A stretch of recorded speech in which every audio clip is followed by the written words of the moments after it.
When the Gregory party was allowed the freedom of the strange underwater colony known as Euclidia, their first view was of an immense cave or cavern, a mile in width and half a mile high. The most surprising thing about this cavern is the naturalness of everything.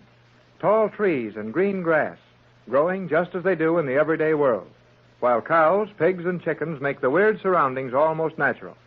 This can't go on forever on Euclidia, and our friends soon feel more as they did on their first visit to the island.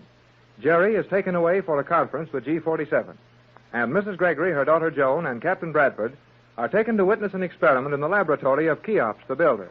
The captain is speaking as they stand outside this room. It doesn't matter what we've seen on this place before. There's always something more surprising waiting for us. You were impressed, were you not, Captain, with Cheops' demonstration of the tempered copper? I should think that anyone would be impressed, my dear. Yes, Joan. The art of tempering copper was lost somewhere, along with a lot of other wonderful things those old Egyptians had done.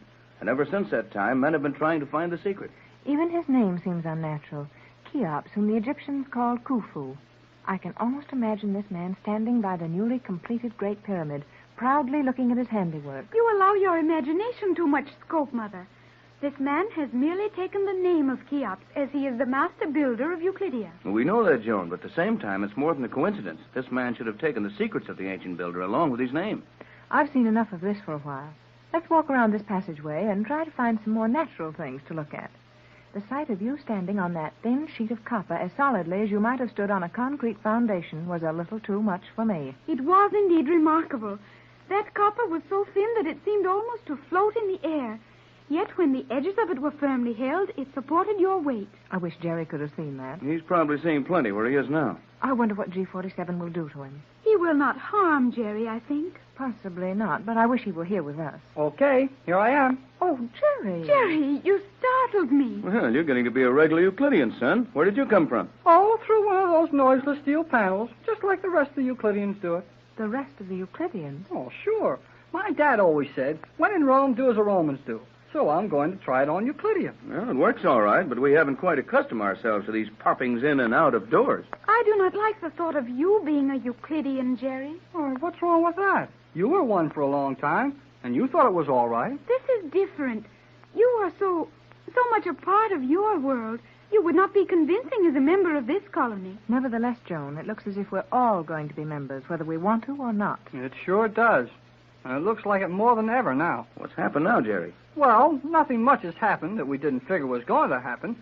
But old G47 made it mighty plain to me that from now on, we're going to do just exactly what these Euclideans tell us to do. Did he threaten you? No, he just talked to me. You know him. The old guy's a pretty interesting talker when he isn't trying to scare you. What did you learn? Well, we're all got to go to work. Work? Yeah. What sort of work? Oh, we can take our choice about that.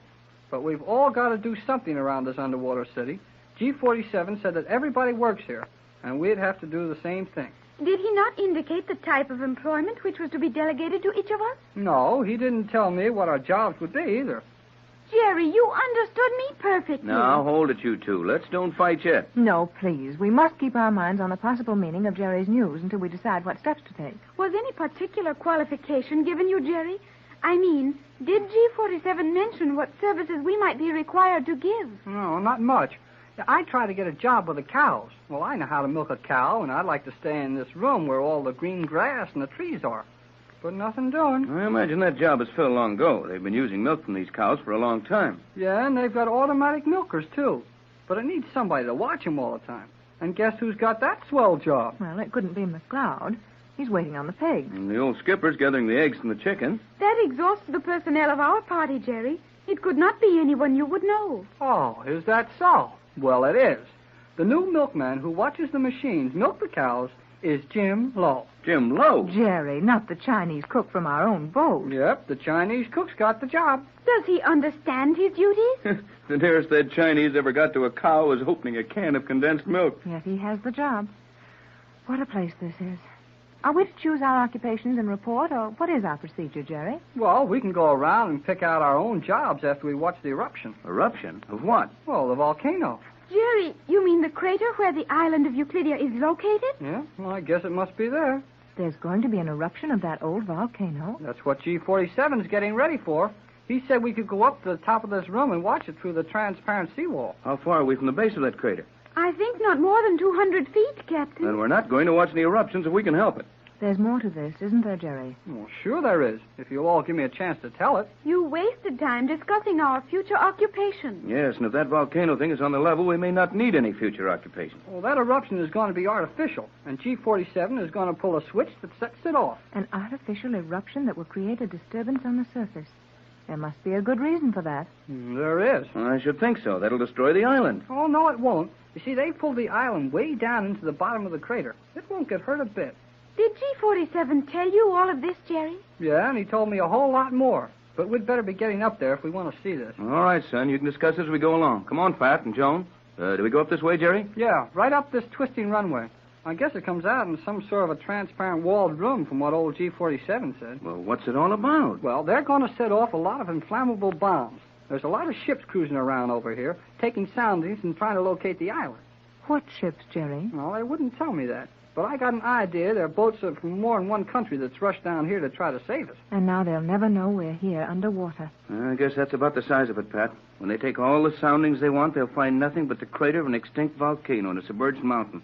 And those bombs exploding will create the impression the volcano is active again. Then all those ships will be driven away, thinking we have all been lost at sea. Well, what's worse than that? Everybody will think we didn't know what we were talking about. Yes, Jerry, I understand. There isn't any island at the position we gave. There sure isn't. At least not where they'll be looking for it. Well, I'm sorry, folks, but I wouldn't be a bit surprised if those ships up there represent our last chance to communicate with the outside world. If there were only some way to warn them, to let them know that we are down here, 400 feet below the water level, and that the island is submerged beneath the base of the crater over 200 feet below the surface. Well, if we could get our hands on a radio set out of some kind, I'd take a chance and send a message out. And you know perfectly well that you will never be allowed to approach anything that resembles a method of communication. It would not be natural to allow us to send messages which would expose the secrets of the Euclideans. You're right enough about that, Joan. The thing I feel the worst about is that the news will be flashed all over the world that we were all wrong, that the Magic Island never existed, that the position we gave is really an active submarine volcano. Well, there's plenty of people who have sailed over here before. Well, they know there wasn't any volcano here then. That makes it worse, Jerry. It will bring them to the conclusion that an island possibly existed, but that the volcanic eruption has destroyed the island and probably taken us with it. That is logical, Mother.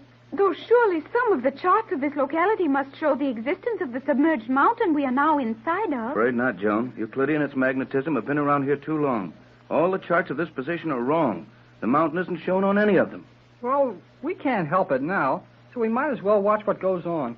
I guess this is the door we go through. It is at least the end of the passageway. Careful, Jerry. That may be the wrong door. No, G47 said to come up to the top of this runway and to open the door. This is the only thing I can see that looks like a door. Do you think this must be the one he meant? Well, go ahead, Jerry. Well, I'm trying to, but it doesn't want to open. No, nothing doing. You should not have to pound on the door, Jerry. If we were supposed to enter here, the door would open easily. Joan's right. There's a mistake someplace. Well, let's forget about it. I'd feel safer if we weren't any too close to this wall when those explosions take place. Well, looks like we can't get in here, so we might as well go back down. Those Euclideans are going to watch this thing from somewhere.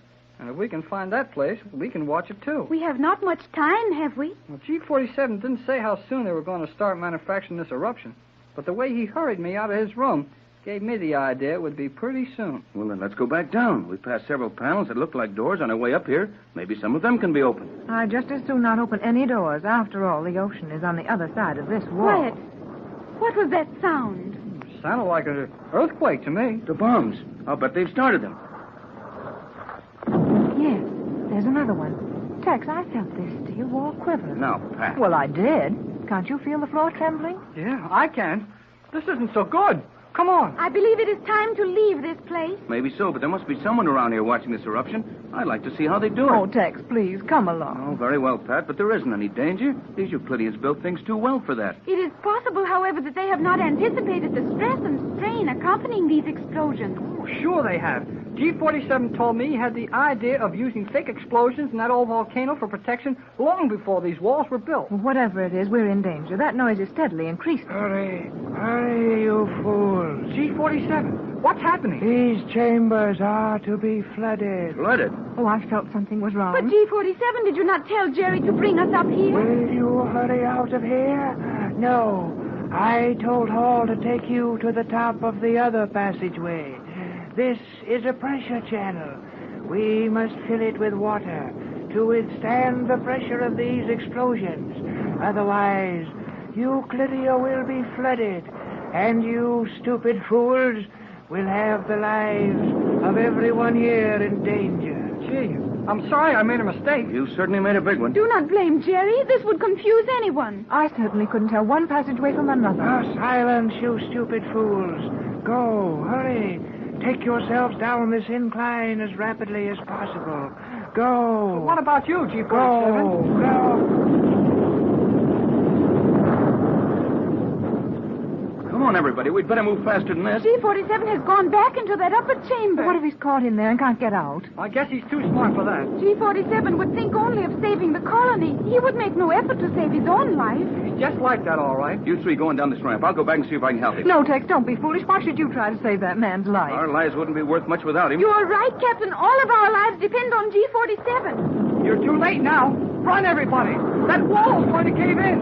Come on. Let's get out of here.